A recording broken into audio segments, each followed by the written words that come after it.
Recording.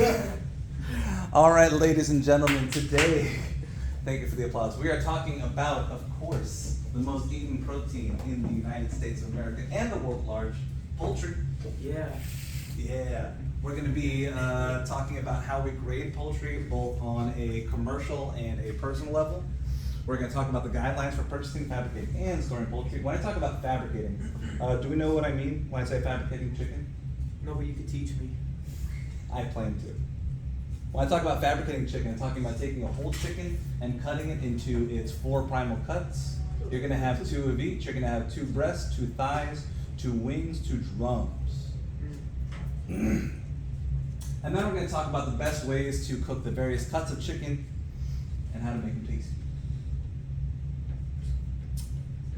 So when we're talking about poultry that is generally acceptable in the restaurant industry, we're talking about chicken, turkey, duck, geese, guinea fowl, and for whatever reason on the slide they say pigeon. I've never tried pigeon. I don't think I'd care to. It's terrible. So it's basically just like, if it flies, it's poultry, right? And if it got feathers, it's poultry. Turkeys Turkeys don't fly. don't. Turkeys go on. Dude, can't turkeys fly for like a little bit? No, yeah, they can fly. Like chickens. Have you seen like wild roosters? They be on like trees and they just jump up. They glide. It's crazy. I'm into this. So I think it's you're- birds. I think you're mostly right. Is it not Chickens spit? naturally Poultry? roost in trees. All right, guys, let's focus back up. Yes, sir. All right. Yes, sir. Yes, sir. So the United States Department of Agriculture go ahead and inspects every single piece of chicken that goes through our great nation, and they give it a grade between A and C. A just means it's good to go as is, straight out of the package. You can go ahead, throw it on a heat source, cook it up. Your B and C grades mean that they're basically used for processing. Those are going to be your chicken pieces that get ground down, the chicken nuggets, dog food, stuff like that. Typically not fit for consumption. They're usually going to have some issues, and we'll talk about what brings you down from a grade A to a grade B or C. So the first criteria here is good structure and shape. Not only are we talking about the actual structure and shape of the anatomy of the bird itself, we're also talking about the structure and shape of the cuts. Did I get just the thigh, or did I get tendons and ligaments? Did I cut into my breast? Did I properly cut off my wings? Things like that. Free of deformity, especially in this day and age, we have a lot of hormone-based farming. So it's not irregular for chickens to grow things like tumors and have like growth spurts like that. So obviously those chickens cannot be sold. The flesh, does it feel right? Is it sticky to the touch? Is it discolored? Does it have an odor? The fat covering. This is going to be mostly about how the chickens are raised. Do they get enough exercise? Are they fed a proper diet? Or do they have a weird proportion of fat to meat? Defeathered is properly defeathered. Pretty self-explanatory. Discolorations. When a chicken gets older and past its prime, you're going to see a lot of discoloration come through the neck area. Right at the top of the chicken, it can be like a purplish or greenish hue. Or if they're not properly stored or cooled, you're going to see like a bit of a greenish coppery color come all over. So if any of those discolorations occur, obviously can't sell them. Signs of broken or disjointed bones. Ugh. That was a weird thing I said. Signs of broken or disjointed bones. If while the chicken is alive, if it has a serious fracture or break in one of its joints, that chicken's going to be more prone to infections and things like that. And it's probably not going to get the proper amount of activity. So if those bones are broken, obviously we cannot sell those at all. And then freezing defects.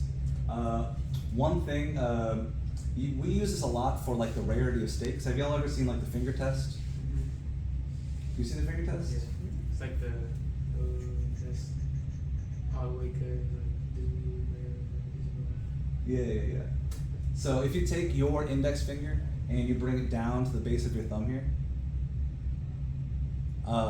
actually no, take your ring finger. Sorry, ring finger to the base of your thumb. Do you feel how that feels tough? Very little give there. What part of my thumb am I gonna? Right there. She asked me what? Right there, the bottom. The bottom. Okay, everyone but Daria. Whenever you are touching this part of your thumb with your ring finger, you feel how it feels sort of tense, not a lot of give there. Mm-hmm.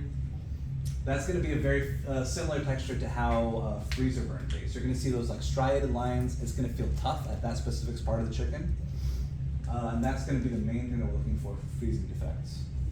And that's going to come along whenever you don't properly store it. It gets thawed partially and then refrozen. Ruins the texture of the chicken. For your boneless poultry roasts, they just need to be largely fabricated properly. So if it's being marketed as a boneless poultry roast, it needs to be free of bones, cartilage, tendons, visible bruises, and blood clots. For your tenderloin, your boneless poultry breasts, the tendons should not extend more than 1 inch beyond the meat tissue.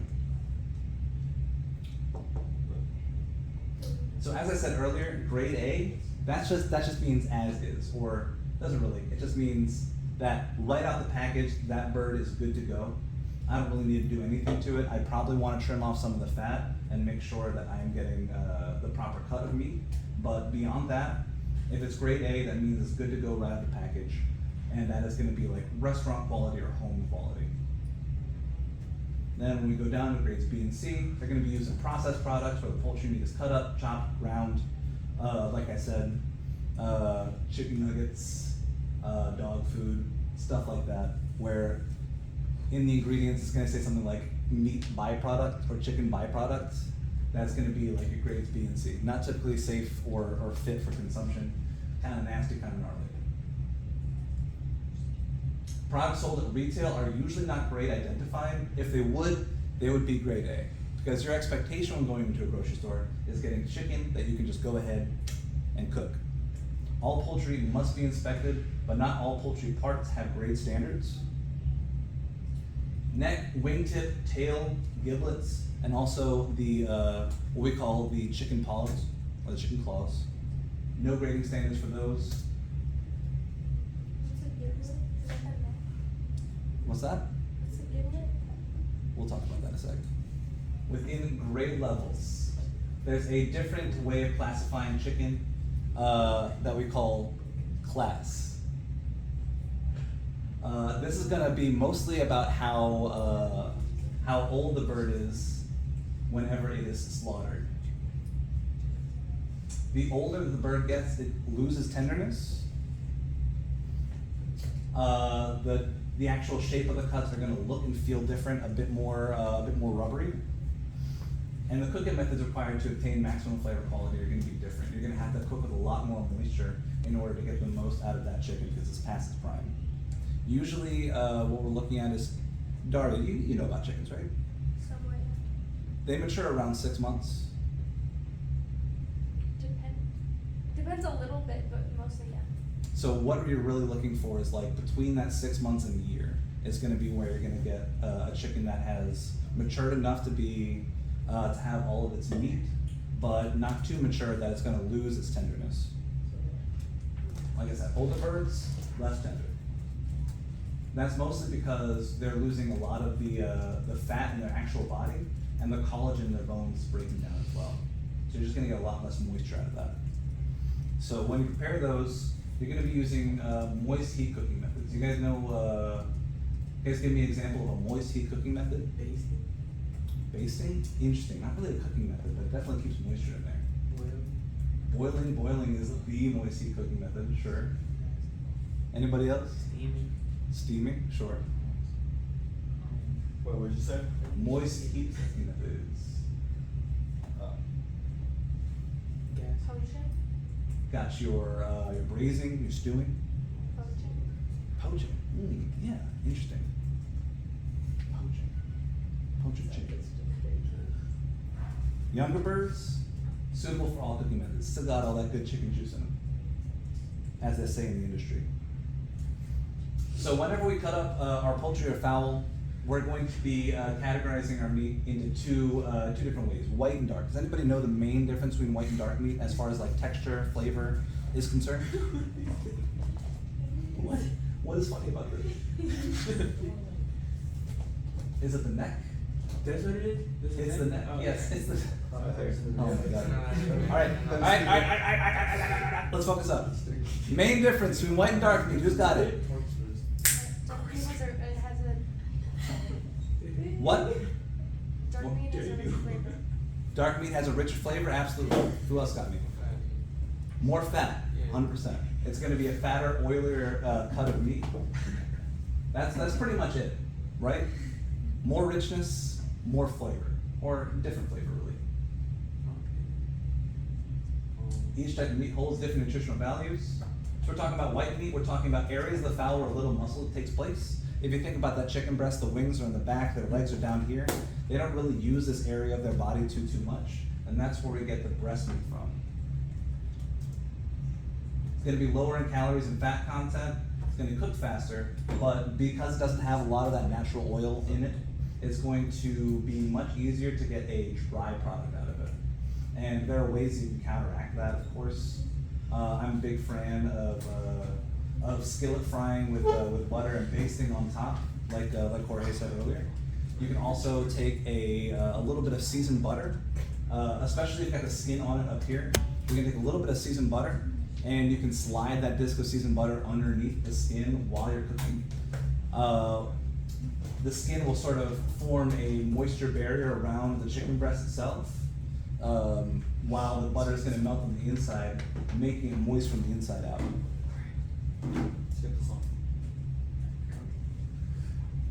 Your dark meat, in the same way that chicken breast is from the area of the chicken that it's not normally used by muscles so much, dark meat is going to be the areas closer to the muscles. Focus up, gang. Legs and thighs, those are the big ones. Dark meat is going to be higher in calories, richer in fat. That also makes it, in my opinion, much tastier. Requires longer cooking times, suitable to both dry and moist heat methods depending on the tendon and fiber in the parts. Because it has so much moisture, it gives you a lot more options when actually approaching it. Mid-grill or saute thighs. Drumsticks can be better braised or roasted. Purchasing poultry. So one of the cool things about living in Texas is that we actually have a lot of access to like homegrown domestic poultry. And it's typically going to be a higher quality product for less money. They're going to be darker in color and slightly different in flavor and texture. So the big thing that's going to affect flavor and texture, especially for poultry, is going to be one, their diet, and two, their activity level. So whenever you get free-range domestic poultry, they're going to be able to get out of their coop, walk around a lot, and they're also going to have a wider variety of foods that they eat, not just corn. That's not going to be really affected by hormones and things like that. So you're gonna get like a pure chicken product. When we're talking about game birds, we're talking about partridge, pheasant, squab, duck, goose, and quail. Many of these birds, while normally, what is so funny? Nothing. Nothing's funny? I'll tell you. It's okay, I got you. Okay. While a lot of these birds can be found and hunted out in the wild, nowadays, dog. Are you good? I think we need to explain what's funny. Alright, focus. Squab. Squab. Squab. Partridge. Say it. Partridge. Partridge. Okay, say partridge out loud. There it is. Okay. Now we know what silly that.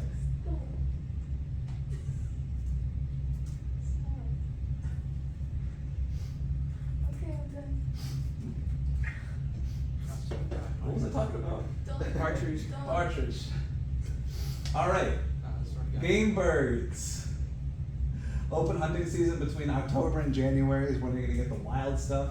Wild game birds are obviously gonna have a much different texture and flavor than your farm-raised game birds, because again, they're out in the wild, different diet, eating bugs, eating seeds, all that good stuff. They're gonna have a lot higher fat content, and they're going to have a little bit of gamey taste, that sort of like beautiful deep bitterness that we expect out of game meat. So So if we're talking about in a restaurant capacity, first we want to sort of extrapolate from our menu and decide on the type and quality needed for the menu item. For example, it might be more cost effective for me to solely purchase chicken thighs if I'm only gonna be doing airline cuts of chicken. However, if I get a really fantastic deal on whole chicken, then I'm gonna go ahead and I'm gonna find ways to incorporate every part of the chicken into the dish I make, into the dishes I make, because that's gonna give me a better value whenever I purchase whole chickens that I fabricate on site. And of course, we're always gonna use grade A quality chicken in the restaurants.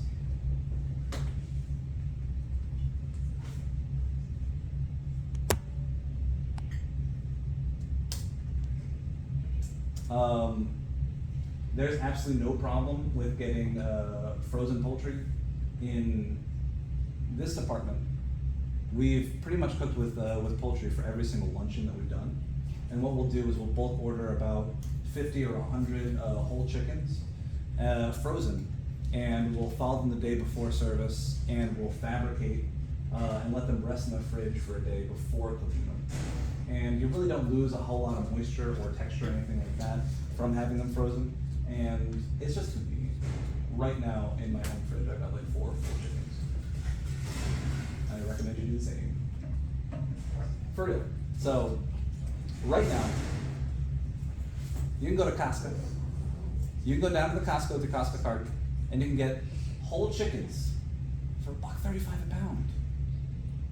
I don't know if you guys have any concept of how insane that is, but that's insane. You know how much meat that is? You know how much food that is? Holy smokes. Exactly right. Exactly right.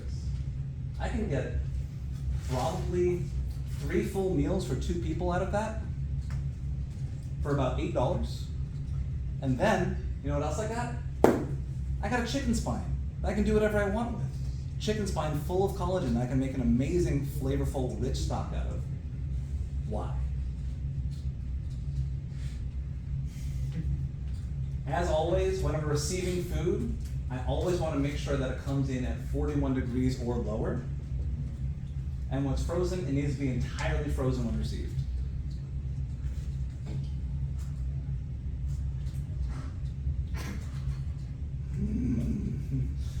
When I'm receiving my poultry, I need to give a thorough inspection.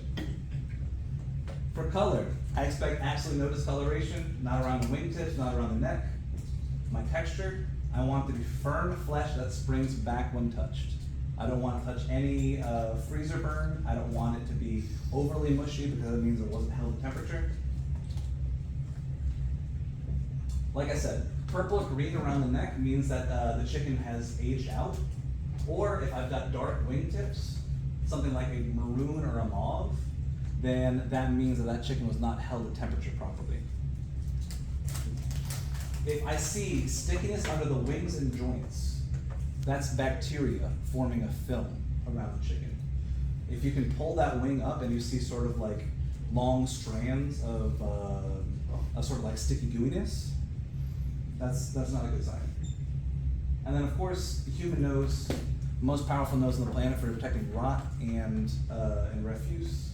If it smells bad, throw it away. Send it back. I don't want it. I'm pretty sure. When storing poultry, super simple. You guys remember this from when we went over ServeSafe. Always, my walk-in fridge needs to be between 32 and 40. The same way, I need to hold my temperature below 41 degrees. Frozen, needs to stay frozen, obviously. If removed from original packaging, placed in an airtight container. Of course, chicken is notorious for having a ton of bacteria and pathogens. So I want to make sure that as little oxygen, as airflow is hitting that chicken as possible. And then of course, I want to make sure that my chicken is always on the lowest rack in my walk-in fridge. Why is that? Juices. The juices. I don't want those chicken juices dripping on my stuff. On my mangoes, on my peaches, on my limes. No way. And then of course, we're always following FIFO or FIFO, which stands for First in, first out. first in, first out. Beautiful. This is what I was talking about earlier. poultry fabrication. It includes disjointing, boning, and cutting a bird into pieces. There's a few different ways to fabricate chicken, but the most common way that I found is to take both hands and press into the breast of the chicken. This is something that's called smash cocking. This is going to... Is there something funny about smash cock? No, I said it. No, I was talking to him. A little bit. Grow up. Yeah, grow up, Emmy. Shut up. Yes. Spatchcock it. Crack the sternum. Flip it over. You're gonna take your boning knife. You're gonna dig in deep around the spine and remove it. Save that later for a beautiful stock. Then you're gonna come through. You're going to cut around the tendons and ligaments until again you have those 8 cuts of chicken. 2 breasts, 2 thighs, 2 wings, 2 drumsticks.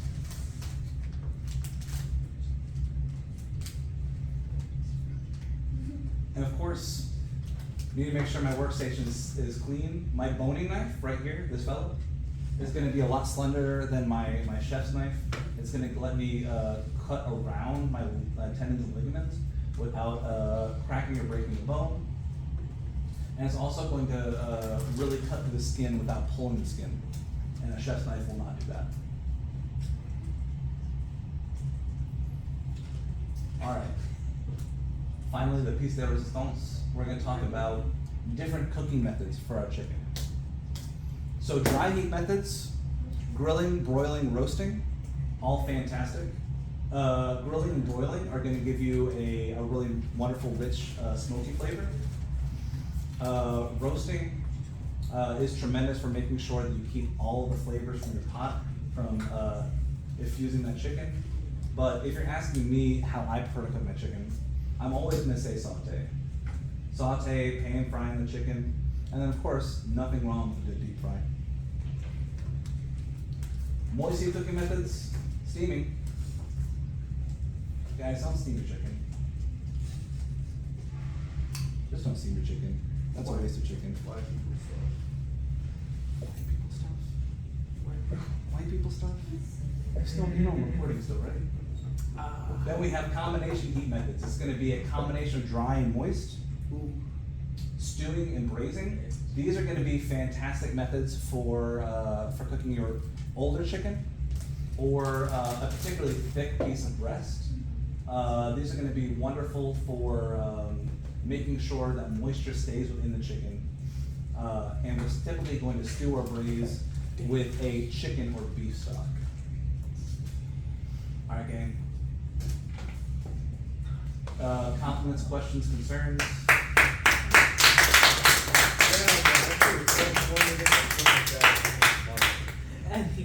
That was so good, Chef Bova. You still, Chef Bova, you Oh, my fault. I learned a lot. Also, you can I feel like I learned a lot from you too. Do you want a Dorito? I do not want it to. Oh my god. I'm sorry. Holy smokes, I said.